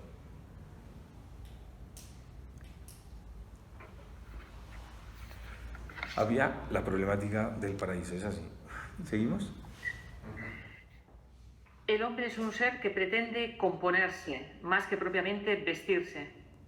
Trata de representar un personaje, tener un aspecto, tener aires de ángel y la mujer también. Pero en realidad todo esto no es sino un intento de aparentar ser. El hombre es un ser que trata de aparentar ser, de ser al menos a los ojos de los demás, si no está suficientemente seguro de llegar a ser a sus propios ojos. Esto al menos tranquiliza, darse cuenta de que al menos para otro puede uno parecer interesante o amable. Eso ayuda a pensar que podría uno serlo en realidad y que podría ser demasiado pesimista al dudarlo. Darse aires a los ojos de otros y después a los de uno mismo, eso es lo que se llama la vestimenta. Pero el hombre busca ante todo revelarse. ¿Por qué? Precisamente porque en realidad experimenta en sí el mal. Se experimenta de modo insatisfactorio. No se siente en paz. Vive en angustia. He aquí por qué trata de parecer otro. Y estar desnudo es ver cómo se desmorona su apariencia. Es ver hundirse ese intento de parecer que se tiene ser. Es aparecer a los ojos de todos tal como uno mismo, por desgracia y en el fondo de su propia conciencia, tiene la certeza desesperante de ser. No nos gusta que nos cojan desprevenidos. Si pecamos y no somos vistos, tan solo hay un mal a medias. Si pecamos y se ve, es algo ya dramático, porque en ese momento corremos el riesgo de ser verdaderamente pecadores a los ojos de todos los demás. Si no se es tal más que a los ojos de uno mismo, cabe aún la posibilidad de seguir el juego y confiar en poder hacerlo. Pues bien, estar desnudo es exactamente eso. Ver cómo queda clara a los ojos de los demás esa humillación que se lleva en el fondo de uno mismo. No poder seguir el juego a los ojos de los demás y sentirse así desamparado ante presencias peligrosas. ¿Por qué peligrosas? Porque en Israel los otros son o bien gente con la boca abierta de admiración porque se les deslumbra, o bien una especie de serpientes, no precisamente embobadas, que desean morder. Muy bien. La descripción de la desnudez aquí creo que es muy profunda. Después del pecado, al perder el contacto con Dios, la fuente del ser real que somos, hace que uno esté insatisfecho de sí mismo y por eso no quiere que lo vean tal como es y, en fin, ahora necesita vestirse y arreglarse una y otra vez para ser aceptable a los ojos de los demás, pero la aceptación de los otros hace que uno crea que se va a aceptar a sí mismo. No funciona. El que no se acepta en el amor de Dios y pide la aceptación de sí mismo a la aprobación que los demás le dan, pues no lo consigue, no consigue aceptarse. Siempre es un círculo trágico.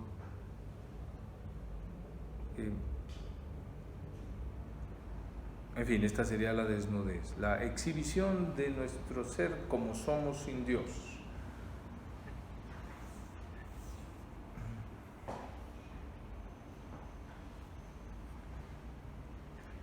Y por eso hay que aparentar. No sé si quiere decir algo, la descripción es muy fina. El intento de parecer que se tiene ser, eso es vestirse, ataviarse. Si pecamos y no nos ven, pues menos mal, ¿verdad? Pero si nos ven, eso sí da vergüenza. ¿Sí? Como decía una buena cristiana, tenía una vida social así muy intensa. No hay que hablar mal de nadie porque siempre te pillan. Bueno, pues siempre alguien te oyó y lo suelta por ahí.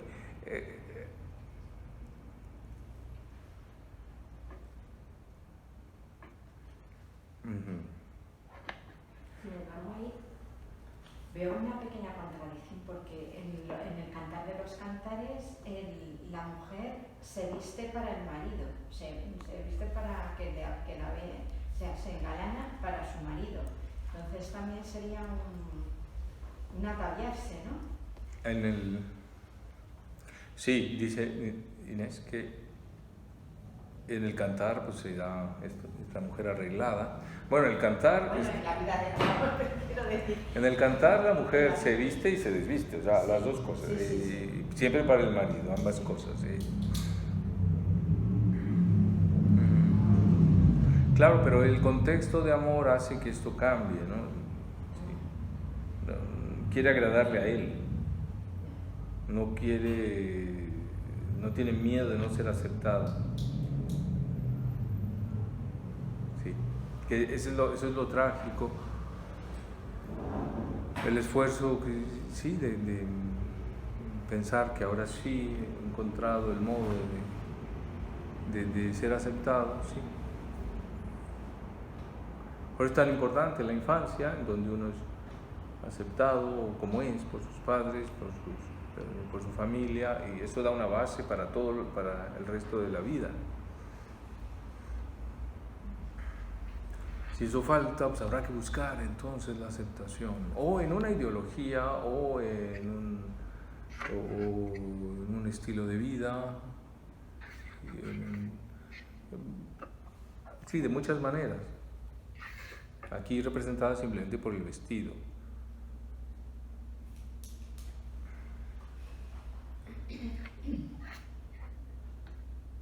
Sí, la teología del vestido de Eric Peterson, eso es un tratadito de teología muy interesante, pero bueno, no lo podemos seguir en todo. O sea, también hay una parte positiva de vestirse y arreglarse. Aquí estamos viendo la desnudez que lleva que es vergüenza de ser el que soy, así como soy, porque si he alejado de mí la luz de Dios, no que Dios la haya retirado, sino que ya no la recibo, entonces es como no soy aceptable de ninguna manera a mis propios ojos. Entonces busca la aceptación de los demás en ese círculo trágico que no consigue lo que busca.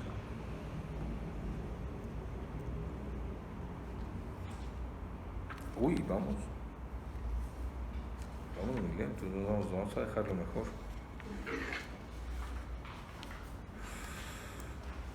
Bueno, vamos con las serpientes. Esto ya lo resumí, ¿no?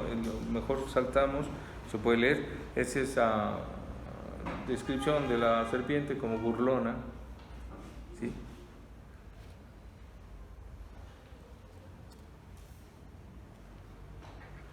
Y vamos a página 49, la mirada respecto de la que no cabe embobamiento.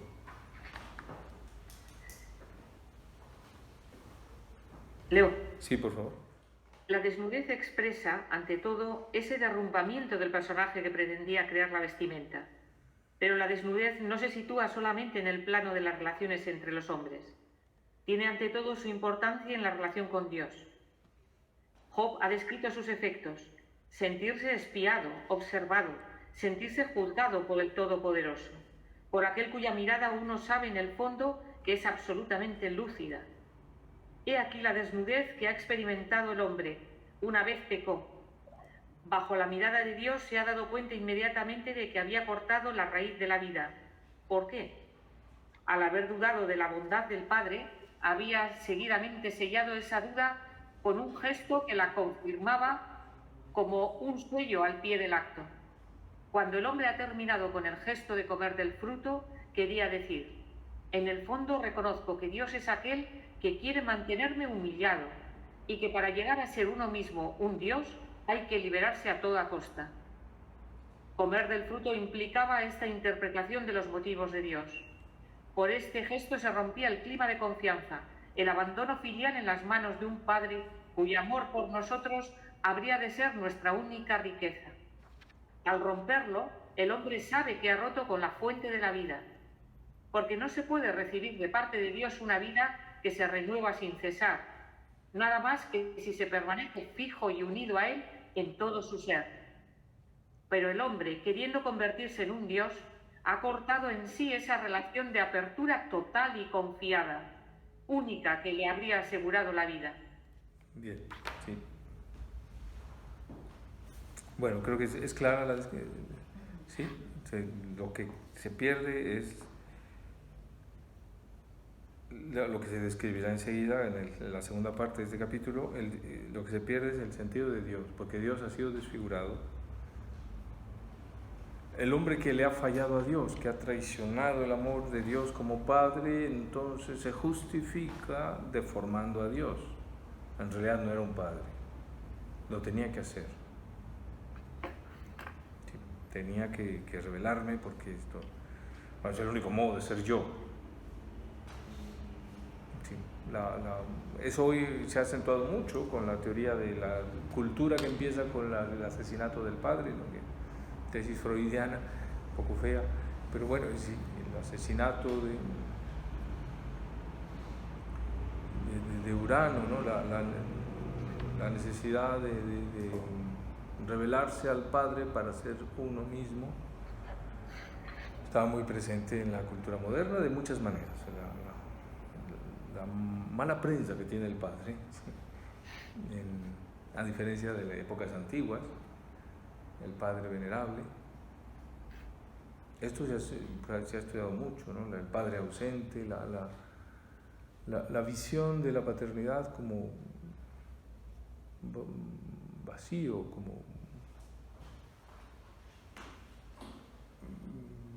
como una cualidad muy limitada de la que finalmente el que es hijo, tiene que deshacerse. ¿Sí? El asesinato del tú más viejo, ¿no? Que dice Nietzsche,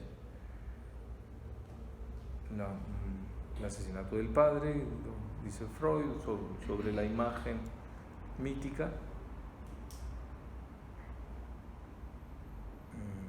Sí, la castración del padre, quien es Urano, ¿no? El que es castrado por Júpiter, bueno, por Júpiter, por Zeus.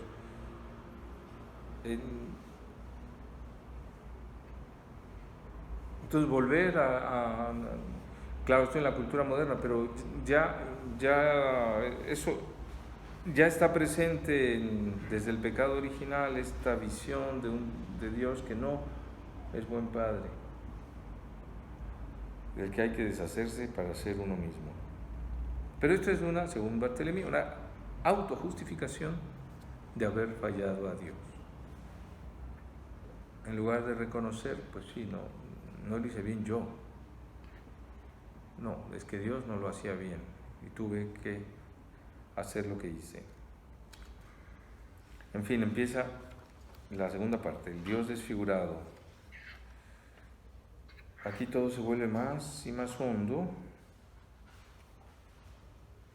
Vamos con las alucinaciones de un corazón crispado. El hombre ha pasado directamente de un Dios Padre, en cuyas manos se juega como un niño, a un Dios Juez, de cuyo rostro se huye. ¿Acaso Dios ha cambiado respecto del hombre? No creo, o al menos en principio. Es sobre todo en el alma del hombre donde eso ha ocurrido. Tras su pecado, el hombre se dijo: ¿qué va a pensar Dios? Y para interpretar lo que Dios podría pensar de ello, lo imagina a partir de su propio corazón, de su corazón ya crispado por el pecado, por el acto de rebelión. En su corazón crispado se dice: ¿y yo cómo reaccionaría si se hubieran rebelado así contra mí? Y en adelante, el yo del hombre significa algo distinto de lo que era antes, ya que acaba de verse de una manera completamente nueva, afirmándose contra todo tipo de dependencia. Y es este hombre, recién instalado en su autonomía, contra toda dependencia, quien se dice: ¿qué haría yo si alguien se rebelara contra mí como yo lo he hecho respecto de Dios? Es evidente que un tal hombre guardaría en su corazón crispado odio y rencor a quien se rebela así. Cortaría en adelante toda relación con él y exigiría una reparación humillante antes de empezar a abrir la puerta poco a poco. Muy bien. Corazón crispado, una religión crispada en el corazón del hombre. No es Dios el que ha cambiado, es el hombre que en su corazón inventa este Dios contra el que hay que rebelarse, o no, pero entonces contra el que uno es irremisiblemente culpable y esto no tiene remedio. Sí. Os aseguro que esta es la clave siempre de la evangelización, siempre se juega un Dios falso en el corazón humano contra la fe, contra el anuncio del Evangelio, contra el Padre de nuestro Señor Jesucristo, como dice San Pablo. Siempre está ahí ese Dios inventado, no es real. Pero para no ser real, ¿qué influencia tiene? Sí, no es nada. O sea, hay que anunciar el Evangelio. Es lo único que puede desterrar ese Dios falso, con mucha paciencia, porque uno lo puede estar diciendo con los términos más claros y no, eso resbala porque está instalado el otro Dios, instaladísimo. Ese Dios que no, es que no me puede amar, porque, bueno, Dios te ama, claro, sí, ya lo sé, pero ya lo sé significa no me lo creo, ¿sí? En fin, ahí estamos todos, ¿sí? Por eso es tan importante este análisis del pecado original para restablecer la fe en Dios. Un recurso del Nuevo Testamento para entender estas cosas, la parábola del hijo pródigo. ¿Podemos seguir? Recordemos en este momento la parábola del hijo pródigo, que empieza con un relato del pecado original, lo que rara vez se pone de manifiesto. O sea, el relato del pecado original en la parábola es que el hijo se va, el hijo pide sus bienes, ¿sí? El hijo quiere ser él, lejos del padre. Sí, sí. Este hijo que está lejos ha visto también él cómo se secaban las fuentes de la vida. Se había ido al extranjero con el patrimonio que le correspondía, y ese patrimonio se ha disipado como las aguas vivas que, una vez empozoñadas, se filtran a través de una cisterna resquebrajada. Al poco ya no le queda nada en sus manos. Viendo venir la muerte, el agotamiento de todo, empieza a pensar en el padre que ha dejado. ¿Cómo se lo imagina? Se dice: a pesar de todo, con mi padre estaba mejor que ahora. ¿A cuántos criados de mi padre le dan de comer infinitamente mejor que ahora a mí? ¿Qué voy a hacer? Voy a volver donde está él, y será necesario que ante todo me humille para calmarle. Le diré: Padre, he pecado contra el cielo y contra ti, y ya no soy digno de ser llamado hijo tuyo. Acéptame, te lo ruego, como uno más de tus criados. ¿Qué significa esto? Que se imagina que va a tener que encontrarse con un padre irritado, con un padre que le va a decir: nada de volver a recibirte como si tal cosa, hijo mío. Necesito pruebas de que sabes mejor lo que quieres. Empieza por un periodo de prueba a mi servicio. Según los resultados, veré si puedo reconocerte de nuevo como mi hijo. Es pues en este estado de ánimo en el que se acerca, dispuesto a masticar la amarga píldora de tener que humillarse ante su padre. ¿Y qué es lo que encuentra? A su padre, que le espera en la puerta de la casa, y eso no por casualidad, ya que en su amor le estaba esperando desde siempre. Pero el hijo no sabe lo que su padre tiene en el corazón. La prueba es que empieza inmediatamente a soltar el pequeño discurso que había preparado. Padre, he pecado contra el cielo y contra ti. Pero el padre se le echa encima, le abraza, le cubre de besos y exclama: que traigan enseguida el anillo y el mejor traje, que maten el ternero cebado. El hijo no lo comprende. ¿Por qué? Porque rebelándose contra su padre ha desfigurado la imagen que él mismo tiene de su padre. En realidad es esto lo mismo lo que está en el origen de su rebelión. Ha dudado ante todo de que su padre sea en verdad padre y padre cariñoso. Pensó que su padre era un déspota manipulador, que no quería que sus hijos le abandonaran y descubrieran también ellos su independencia adulta.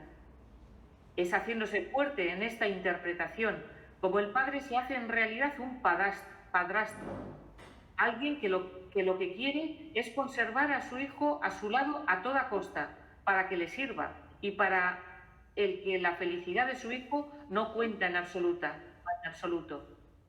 Es endureciéndose en este sentimiento como ha tenido fuerzas para abandonar a su padre, para romper. Esa salida se convirtió así en algo necesario, una consecuencia normal. Había empezado por desfigurar en sí mismo la imagen del padre, dudando de su cariño. Y esta imagen desfigurada del padre irá adelante y con la amargura del fracaso se endurecerá caricaturizándose. Muy bien, la descripción es muy clara, la imagen se acentúa, ¿verdad? El Dios que no es el Dios verdadero está en el corazón de este hijo, y esto refleja para Padre Barthelemy lo que ocurre en el pecado original. Quedamos los hombres con un Dios falso en el corazón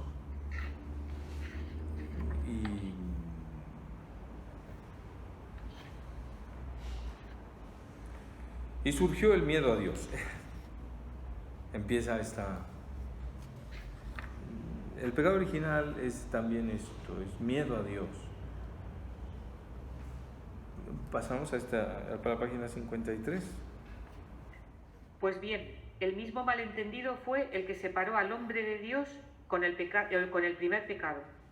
La situación normal del hombre no era la del miedo a Dios, la de verse desnudo ante él. Pero una vez que desfiguró en él mismo la imagen del Padre, imaginándoselo como un déspota malpensado y receloso de su autoridad, entonces comenzó a temerle, porque antes le había imaginado como tal a causa de su pecado. Y quizás el drama del pecado no consista tanto en el hecho de querer convertirse uno mismo en Dios, en lugar de Dios, porque el hombre se daría cuenta de que no llega a ello, chocaría con lo imposible y rectificaría. Más bien lo que hay en la raíz es un desconocimiento de lo que es el Padre, y a continuación una voluntad de engañarse, y para justificar la desesperada rebelión, imaginarse al Padre como un déspota receloso. Y esta caricatura de la imagen de Dios es la que va a ser más difícil de extirpar en el hombre. El hombre se va a dar cuenta enseguida de que no es un Dios. Se va a dar cuenta enseguida de que el paraíso terrenal era el único lugar en el que era posible la felicidad. Pero lo que le va a impedir volver hacia su Dios es que siempre va a imaginar ese retorno como la contrapartida de una negociación humillante, en la que para poder calmar la autoridad divina ofendida tendrá que pagarlo en remordimientos, en descrédito personal. El hombre se ha vuelto incapaz de concebir esa vuelta como el redescubrimiento de un desconocido corazón, lo que sin embargo es en realidad, es la realidad. También desde el punto de vista de Dios, la vuelta del hombre va a consistir ante todo en un ganarse nuevamente al hombre. Muy bien, aquí entonces el hombre él ve así a Dios como un Dios al que hay que temer. Este es el estado de pecado, ¿sí?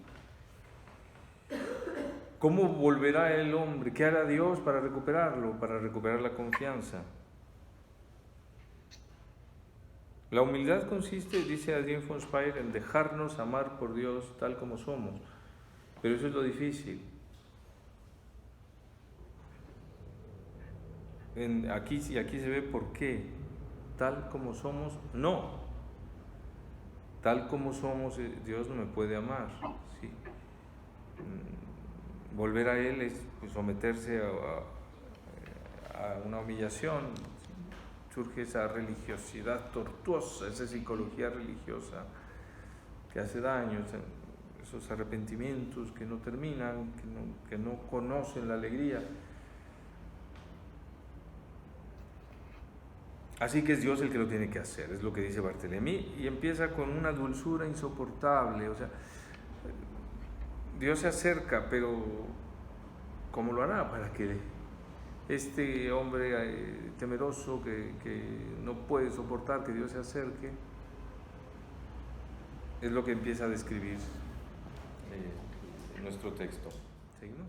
Una dulzura insoportable. El hombre, en adelante rudo, quedó aterrorizado ante la muerte, aterrorizado porque no puede soportar la mirada de su padre como amor, cuyo amor ha desconocido y ultrajado. Y diría, es precisamente porque la mirada del padre es demasiado dulce para que el hombre la pueda soportar, de una suavidad demasiado desgarradora, por lo que el hombre, como para atenuar su pecado, trata de agarrarse a su convicción de que en realidad el Padre ejercía sobre él un yugo insoportable que había que sacudirse a toda costa. Sí, a la vista del tono de las primeras palabras de Dios, Adán, ¿dónde estás? Inmediatamente el pecador ha reconocido que el rostro auténtico era el del Padre amoroso y no el de un déspota celoso de su autoridad. Pero él aún ha tenido más miedo, porque una vez que ha roto toda vinculación, ya no puede soportar el amor que desgarra aún más cuando uno se da cuenta que lo ha rechazado. Muy bien. Este concepto es una aportación genial de Barthélemy. Dios como una dulzura insoportable para el hombre. No soportamos ese amor. Es una contradicción. Sí,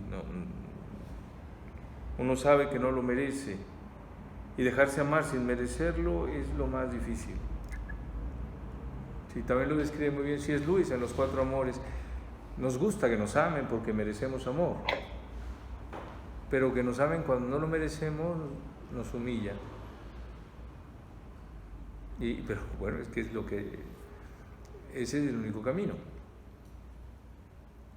Sí, y solo la admiración, solo el deseo de la gloria de Dios que es así, de Dios que ama así, es lo que vence la resistencia a esta dulzura insoportable. Enseguida Barthélemy pone un ejemplo muy claro que conocemos. Cuando ha habido infidelidad en un matrimonio y luego hay reconocimiento y perdón, es muy difícil volver a dejarse amar sin sin la sombra de eso que pasó. No tanto por el cónyuge ofendido, sino por parte del que fue infiel. Le cuesta mucho pues dejarse amar gratuitamente, dejarse perdonar. Está bien traída la imagen porque la usa mucho la Biblia. ¿Sí? Dios como marido ofendido, sobre todo en el libro de Oseas, que realmente perdona, pero no es fácil que Israel vuelva al lugar de la esposa fiel. ¿Sí? Entonces Barthélemy describe muy bien la lucha de este cónyuge que ha sido infiel,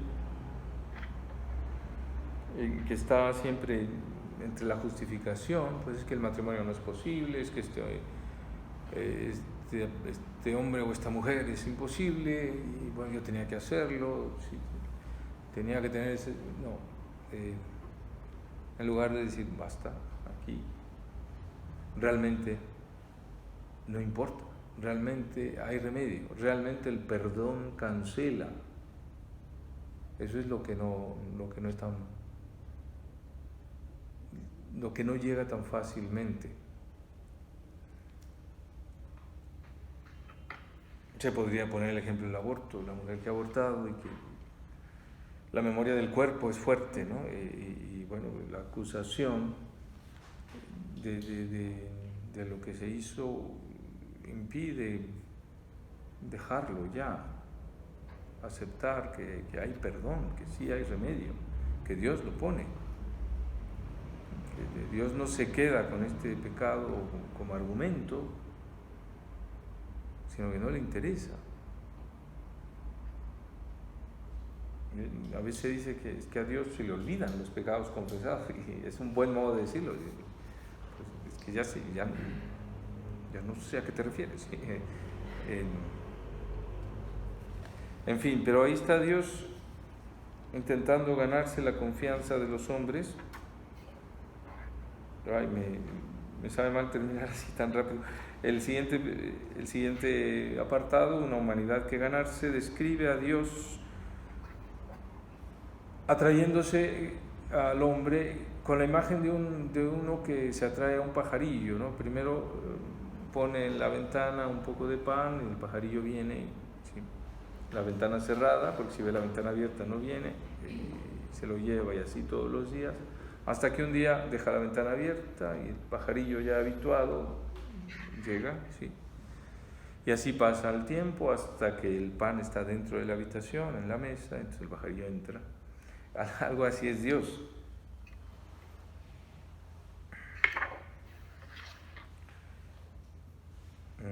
¿Podemos leer la página? No. En fin, pone el ejemplo del cómo Dios se ha ganado a Israel. En las situaciones imposibles, cuando ya todo estaba perdido, intervino Dios. Entonces Israel se da cuenta. ¿Sí? El paso del Mar Rojo. ¿Sí? El mar está enfrente, los egipcios detrás, con su poderoso ejército, sus carros y jinetes, ¿no? Repite el libro del Éxodo 14 y 15. Y no hay remedio. El mar o los egipcios detrás, con un ejército muy poderoso, los israelitas con mujeres, niños y todo lo que pudieron llevarse de Egipto. Ahí interviene Dios y Dios, entonces Israel entiende que se puede confiar en Dios, es más, es el único en el que se puede confiar.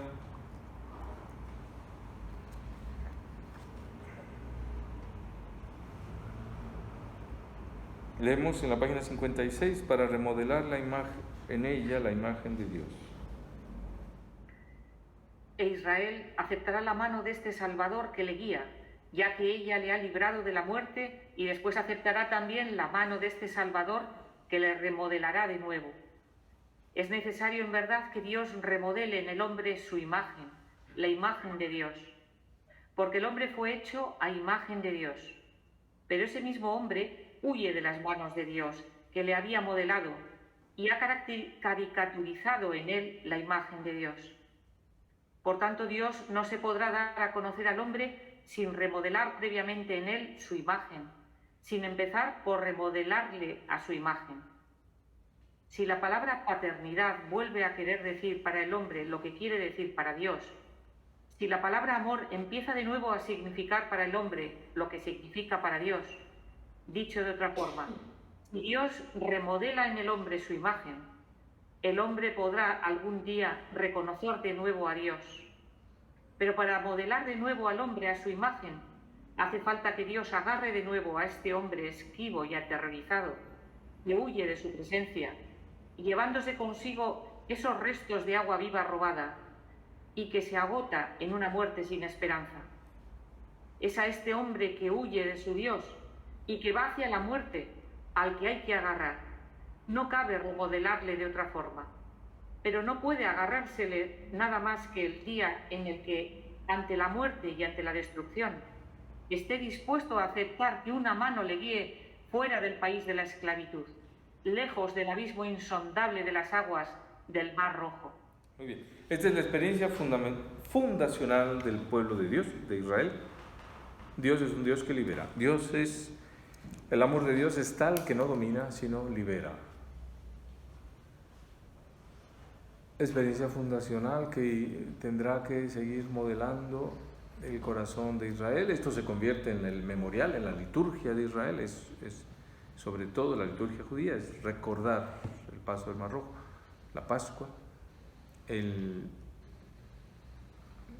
Pero no basta que se celebre litúrgicamente, es necesario que los corazones de cada uno se transformen y así cada uno viva la alianza.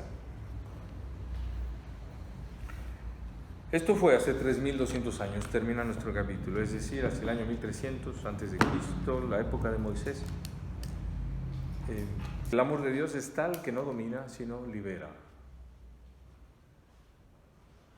Experiencia fundacional que tendrá que seguir modelando el corazón de Israel. Esto se convierte en el memorial, en la liturgia de Israel. Es sobre todo la liturgia judía, es recordar el paso del Mar Rojo, la Pascua. Pero no basta que se celebre litúrgicamente, es necesario que los corazones de cada uno se transformen y así cada uno viva la alianza. Esto fue hace 3200 años, termina nuestro capítulo, es decir, hacia el año 1300 antes de Cristo, la época de Moisés. Sí. En fin, realismo bíblico, hay que tener sentido de la historia. La salvación de Dios se abre paso en la historia de este mundo y lo ha hecho primero con el pueblo de Israel, para después en su Hijo Jesucristo universalizar la salvación. Es la hora. Muchas gracias. Gracias.